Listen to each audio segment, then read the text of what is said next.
programa de hoje é dedicado à combinação de alimentos, benefícios e problemas. Por isso combinamos três especialistas, três cientistas, a Amélia Pilar, o Francesco, que veio de Itália, da Sicília, que vive hoje em Milão, e o Vasco, daqui da Universidade de Lisboa.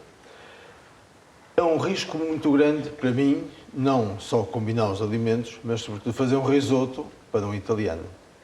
Mas vou arriscar, um risoto de gambas com espargos. Traz algum risco para a saúde misturar, por exemplo, espargos com gambas? Porque há alimentos, de facto, que são um risco quando se conjugam, não é? Não traz. Porque o que nós sabemos que é um risco é, por exemplo, combinar, por exemplo, amido, ou seja, pão. Se combinar pão com sumo de laranja, isso é um problema. Porque o pão é transformado no organismo com uma enzima, com uma molécula que trabalha num dado meio, chama-se alcalino, mas pronto, é um determinado ambiente, enquanto que a laranja é um citrino e tem ácido. E, portanto, vamos transformar a digestão num problema para o nosso organismo, porque ele precisa de um ambiente e nós estamos a dar outro que o vai contrariar. Agora, gamba e espargos não têm esse problema. Nós pode cozinhar à vontade e nós vamos poder comer com imenso prazer. Mas há um problema que é a junção por exemplo, de que nós vamos fazer aqui hoje de várias gorduras, ou seja, o leite, as natas com a manteiga. Isso já começa a ser de mais gordura para a nossa saúde, não é? Sim. Uma das coisas que também iremos utilizar, que ajuda a contrabalançar essa gordura, vai ser, nomeadamente, o alho.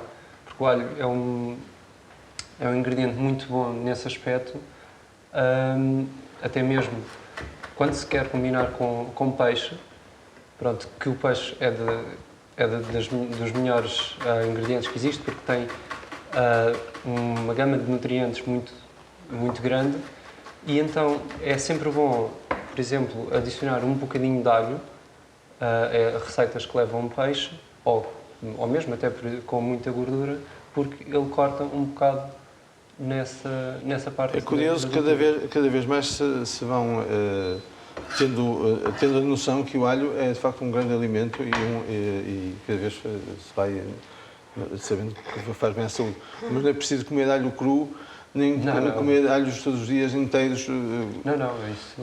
Para ficarmos depois com um hálito terrível.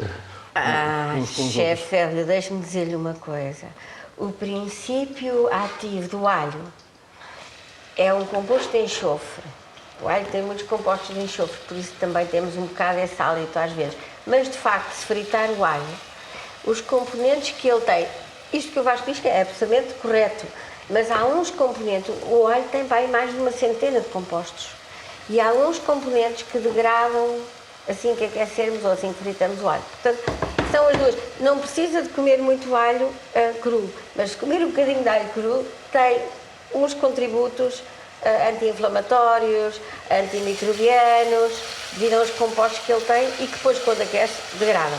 Agora, de facto, para cortar as gorduras, está perfeito. Não há problema nenhum.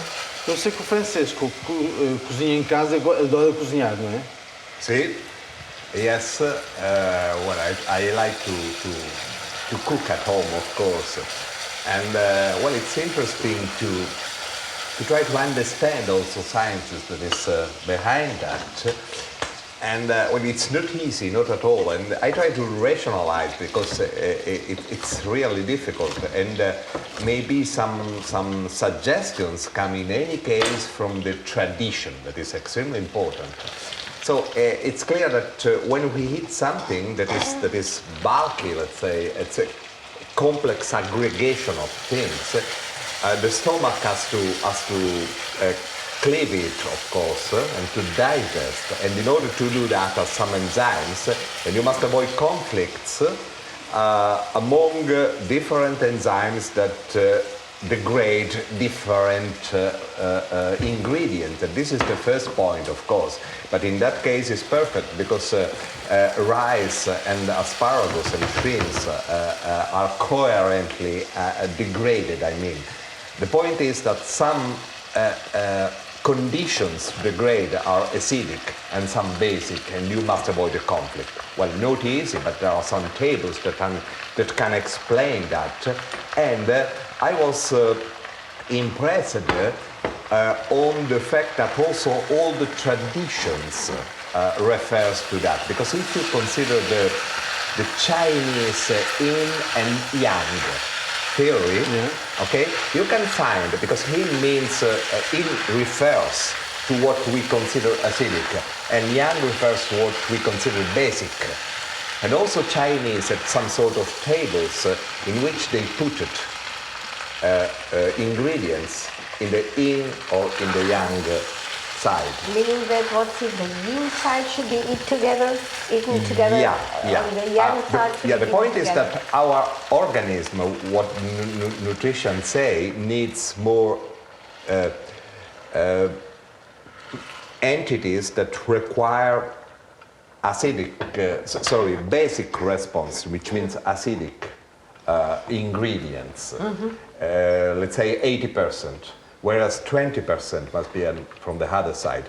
But this is another interesting thing because probably different persons requires different equilibria. The Chinese say that you personally could be more in the yin or in the yang side, okay? So which means that your stomach, so you as individual, can digest more easily something acidic or something basic. And this is fantastic. It's not easy, of course, to rationalize that. But once the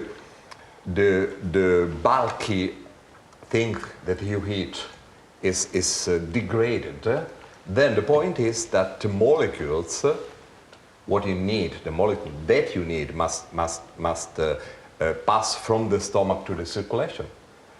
And there is something also extremely interesting in terms of science, because some aggregation and combination of different molecules that come from different ingredients can pass more efficiently or not. So it's fantastic, but of course it's important to try to simplify this very complex material in order to make people, to public people to understand. It's not easy. Another thing that is very interesting, and in Portugal, in Lisbon, we have a tradition which is not healthy, so I heard. We have here, if you have different enzymes to digest meat. Now we are eating shrimp, that's true. But anyway, different enzymes to digest. So you should mix to digest meat and different proteins, okay? So we should not mix some proteins with others, because then that is for the enzymatic system a problem. For instance, we should eat meat with egg. And we have here something we love, which is bitoque. Mas é muito bom. Um bifinho com batatas fritas e um vinho estrelado. É fantastic. But our enzymes become confused. The example of beans that generate gas in the stomach is an example of combination, wrong combination, let me say, but I like beans. From carbohydrate from one side and bean proteins from the other side that generate a conflict of enzymes in your stomach. Okay, but beside that, let me say that what's important is that you like what you are eating, because I am also convinced that the functionality of your stomach and the enzymes that you generate strongly depend on your psychological, let's say, moment. If you are happy, you will digest much better. And this is something that everyone knows. And it's linked to the fact that, of course, the production of enzymes that degrade molecules in your stomach depend on your psychophysical condition. of course. Hoje há uma teoria que Everything comes prevalece, from the que é a cozinha para a felicidade. E a cozinha para a felicidade Yeah. tem muito a ver com a combinação de alguns produtos que nos podem deixar mais felizes ou menos felizes. E tem a ver com a combinação de ingredientes que permitem, nos dias em que estamos mais tristes, colocarem-nos mais alegres. Não é bebermos mais para ficarmos alegres, mas é comermos alguns produtos que pela sua leveza, pela sua frescura, nos podem deixar mais alegres. So everyone knows that if you are nervous, you digest much worse, and if you are relaxed, you digest much better. And if you like the food and are so relaxed and satisfied, you by sure will. In the Mediterranean culture, we have the custom of having a food with a meal with the family. And that time we can't answer phones, we can't go out from the table, but it's very beautiful because the way we talk, we relax, we communicate and we eat. And that is very important. E nós latinos gostamos muito de conviver à mesa e comemos muito e estamos felizes. Quando estamos felizes, fazemos bem a digestão. Yeah. Disappointingly, this is something that we are losing, unfortunately, because for lunch. Talk about us, but anyway. But I think everything, our brain is very important. A healthy brain is a healthy person and a healthy life. So all this comes from the brain, isn't it? Yes. And what kind of foods do you have for the brain? No, in this recipe we have a few examples. For instance, the shrimp is very rich in selenium, and which can help in some types of cancer, and also it's very rich in vitamin B12. That in conjugation with a natural folic acid that is present in the asparagus, it may help on the cognitive functions of elderly people. So it's a very good combination found on this recipe. E depois tem outra coisa, são baixos em colesterol, os camarões, que é uma coisa que não tem grande gordura e que por isso mesmo para as pessoas que estão de dieta, ou em regime de dieta, estamos todos, mas em regimes alimentares para baixar de peso, tem poucas calorias. And the fiber, asparagus have fiber, which is very good for digestion, for instance. O nosso risoto está pronto. Eu há pouco, antes de começarmos o programa, estava a dizer ao Francesco que aprendi a fazer risoto com o Gaultier Marchesi. E o Gaultier Marchesi dizia que um risoto tem que ser como um creme, tem que ser cremoso. Sim. E agora há uma moda de fazer os risotos quase que parecem uma papa. Mas The Italian way to say that risotto cremoso is allonda. alonda. You know that maybe from Gualtiero Marchesi now? Risotto Sim, alonda. Ele ficou famoso com um sabe risoto al lodo, que fez uma vez em casa do Berlusconi. E então fez um arroz de açafrão, ao qual juntou uma folha de ouro em cima e foi um sucesso. O ouro que também tem propriedades, tenho que tirar isto aqui que está a queimar, propriedades anti-envelhecimento. Pois tem. O meu creme de cara tem ouro. Pois, O que pronto, quer dizer... Vencimento is aging. Não, envelhecimento is getting old. Anti-aging. Yeah, Anti-aging. anti-aging. This is something that Berlusconi needs very much. I'm joking. Mas a verdade é que havia uma rainha que, já não sei, na Idade Média, que sabendo disso, que bebia quantidades de ouro, mas bebeu tanto que acabou por morrer. Pois é, o que é demais. O que é mais é erro. O que é demais não dá. Mas é muito usado em cosmética, o ouro. É verdade. Um bom risoto deve esperar 4 a 5 minutos para antes de ser servido. Nós não vamos ter tempo para isso, que é para libertar todo o seu amido.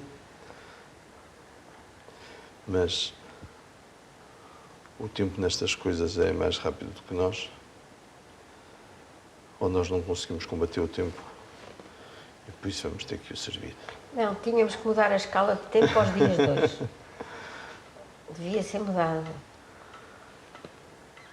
E o Francesco, quando faz risoto em casa, também é assim?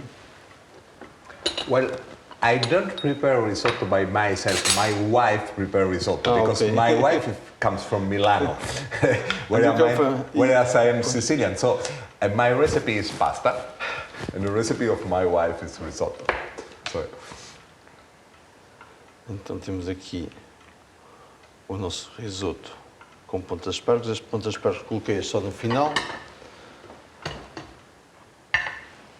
E